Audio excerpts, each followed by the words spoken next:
It's time now for another edition of the Canalta Hotels AJHL Coaches Show. I am Taylor Medak, and I'm pleased to be joined by Whitecourt Wolverines head coach and general manager Gord Thibodeau. And Gord, thanks a lot for taking the time before a big game here in Sherwood Park against the Crusaders, joining us here on the Coaches Show. First off, just want to say hello and ask how things are so far this year through the first third of the season. Well, hello to you. Things are going okay. You know, it's been a little bit up and down over the course of the year, but team is starting to find their identity, I think, which is a big thing in the first third of the season. And hopefully we'll continue to build on that. We're on a pretty good run right now. I can't say we've played great in our 8-game run, but we're getting wins, so that's always important. Yeah, 8 wins in a row for your group right now, and you've had some big wins against some very good teams. Spruce Grove, Fort McMurray, Drumheller even, who's playing great down south. Happy about the way you're winning those games against the good teams. Obviously, like you said, probably could be playing better hockey, but when you go up the competition like that, it must be pretty relieving to get victories like that against those teams. Well, I like the way we played against those teams. It's, whether we got the wins or not, our style of play I thought was very good. I haven't liked it against some of the other teams, but again, it's a work in progress. It's a great thing about 60 games. You're never going to play perfect every night, but we've shown in those big games against Fort Mac and Spruce and some of the other good teams that we can play at that level for a consistent period. And in other games, we've shown that they're kids, and they revert back to pond hockey at times. But like I said, the signs are there that this could be a good team if it gets that consistency. Well, let's look at your team, and we'll start in goal. Everyone always likes to talk about goaltending, and especially with the goaltender that you have, and really both goaltenders in Ty Morin and Xavier Potvin you have in net. But people want to ask, and if they don't know, Xavier Potvin, the son of former NHL goaltender Felix Potvin, he looks like his dad out there a couple times, especially with the glove. Yeah, he does. He's just a great kid. I can't say enough about him. Very low maintenance. Just loves to play. Mm-hmm. Is a guy that has been. He started the year a little bit. I think just getting used to the level. I wouldn't say shaky. He was maybe inconsistent. Then we went on a real big run, and he's a big part of why we've had the success we've had lately. He's been real good, and it's nice to have that back there. And Ty Morin, for a young rookie, has been thrown into a lot of tough games and has performed extremely well, including the last game here in Sherwood Park. So we're very pleased with him, but it's hard not to ride Xavier when he's playing as well as he is. And I want to ask about players that have major junior experience. It seems that some could come down to this level and maybe think it might be easy. I get the sense from you didn't get that from Xavier, and he didn't have that typical major junioritis. No, you know what? You can tell that he's come from a very good family. He's an extremely respectful kid. And he's one of those guys who thinks the game real well. Mm-hmm. He understands the game, he thinks it, he respects it, and that's a big key. He came to our level, and you wouldn't know that he's ever played major junior. He doesn't talk about it much, and he's a very good teammate. He's a fun guy to be around, and I think that's what our guys enjoy about him. Well, the guys in the group in front of him playing really well. On your back end, you have a lot of veteran guys that have carved out nice careers as Whitecourt Wolverines. What's kind of the identity of the blue line right now? Well, you know what? The top four are all the same. They're all about 5'10", 5'11". They're all guys that can move, that move the puck well. Grant and Foster, Tuke, and Matt Monk have been kind of the go-to guys.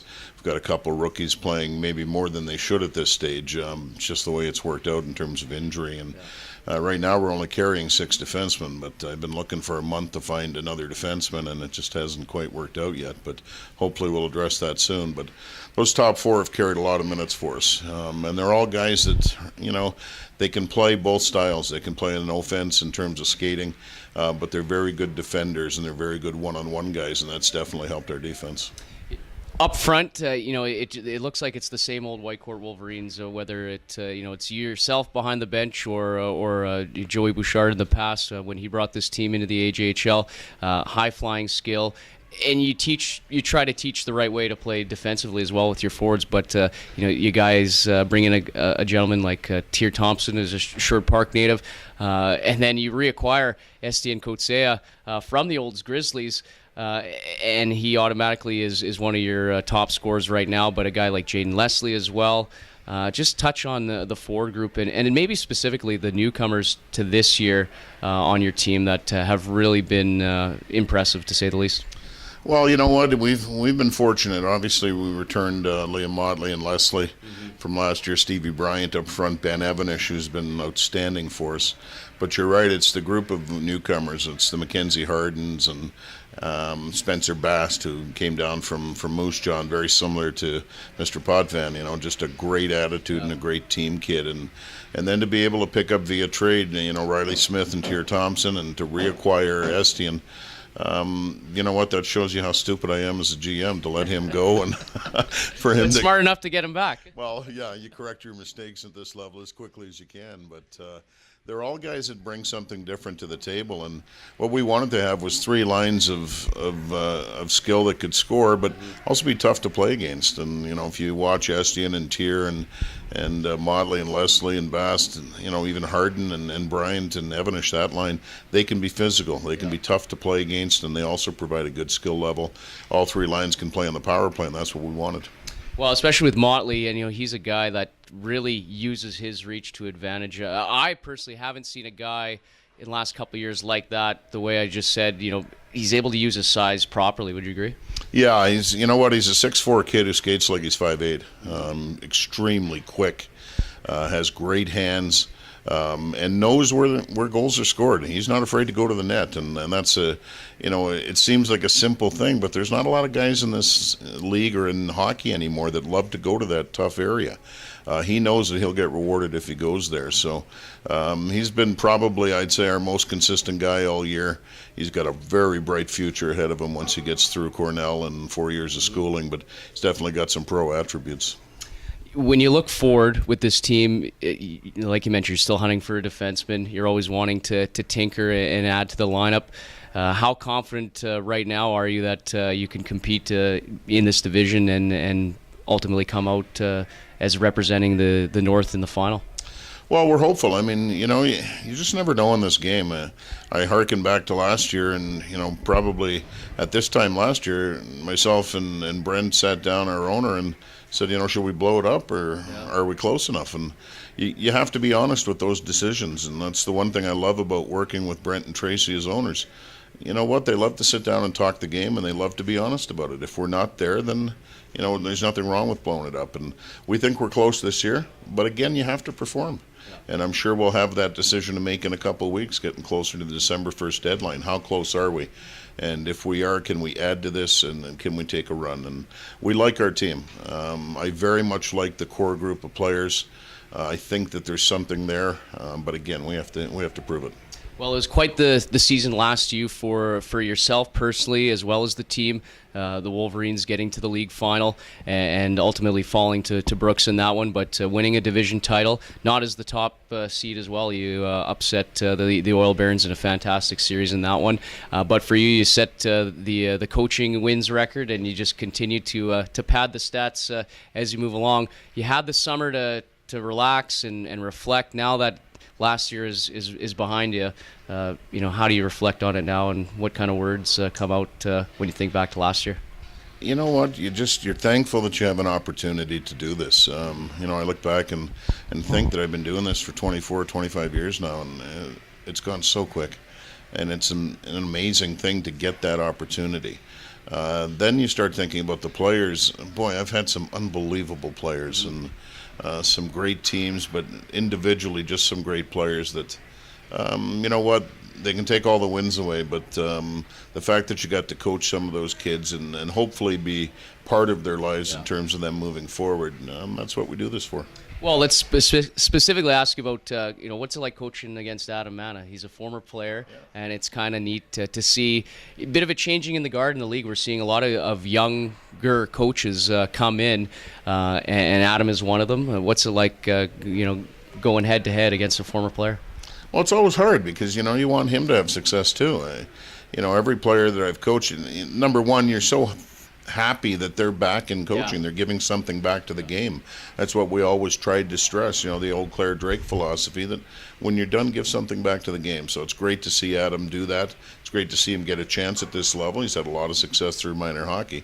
But it's also bittersweet. You're on one bench, and as much as you want him to do well, you don't want him to do well that night. But, you follow closely. You understand that, I keep telling Adam, it's a process. Yeah. You're going to learn things your first year that in your second year that you're never going to do again. It's, you have to take the good out of it. You have to trust yourself, trust your instincts, and he'll do fine. His teams are usually very well prepared. They structurally are very good. And I'm pleased to see that. That means that somewhere along the line he was listening. Well, you mentioned Claire Drake there, and it's a big weekend at the U of A for him and the University of Alberta. For those who don't know, you went to the U of A, you played for the Golden Bears, and through your career coaching, how much maybe has Claire Drake had an influence on you? Huge. Outside of your immediate family, your parents and your brothers and sisters, he might be the guy with the biggest impact on not just my coaching, but certainly my philosophy of life. Going through that program was amazing. Meeting the people that you do and meeting him.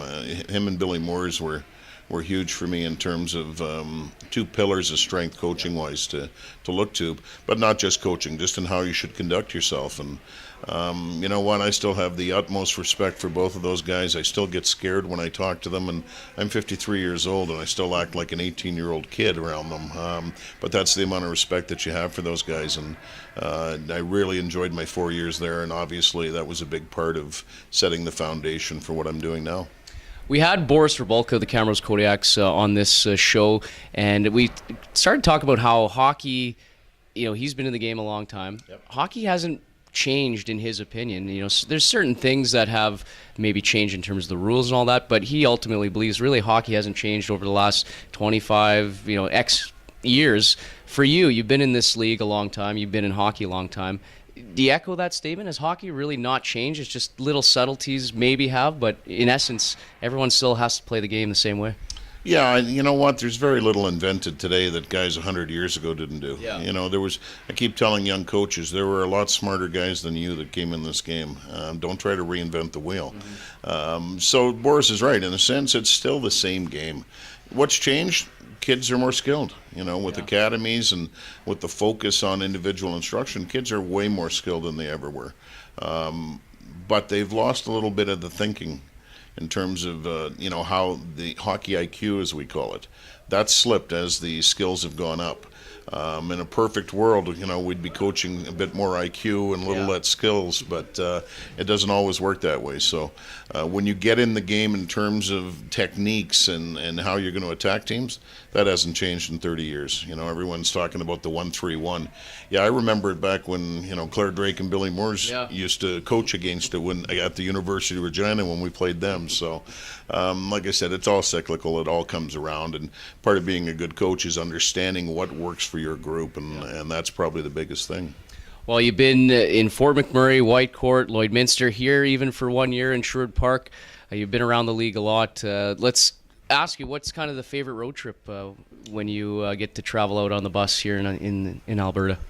Well, you always like the south trips. Going to Calgary is always nice in terms of the weather, but there's certain rinks that obviously Fort Mac holds a special place. I love going to Lloyd, to be honest. And you know what? Lloyd is a great spot. There's a lot of friends, and I like that old barn atmosphere.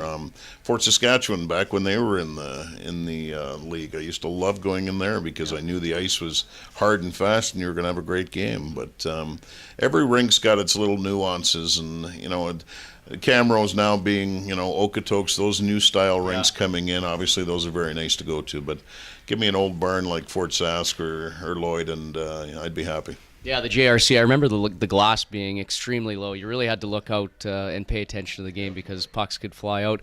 Lastly, I'll ask you, Gord, and you kind of touched it on, on what the plan is for this team. But what will be key in securing a good spot, in the final standings and ensuring your best chance to get as far as you can in the playoffs? Obviously, you guys want to be back where you were last year and ultimately come away with a league championship. Well, I think the big thing for our group is belief. When I came last year, I thought that was one thing that was really lacking, was just that true belief that you can do this. And that's changing, obviously, with getting the North Championship last year. Some of that belief has now been planted in those players. Yeah. But it's as a group of 22 or 23 players, understanding how close you are and how this can be done and believing that you can do it. And like I said, full credit to our group. I like our group. I think there's a chance. But you know what? There's so many factors that come into this after doing this for so many years. I know that a chance just means that, come March, it should be interesting. Then we have to do our work. Well, interesting is the right word. It should be interesting to see how everything unfolds. The division's really tight this year. It's good to see many teams in the fold, as well in the South too, being really competitive with many teams gunning for that spot. Gord, thanks a lot for joining me here on the AJHL Coaches Show.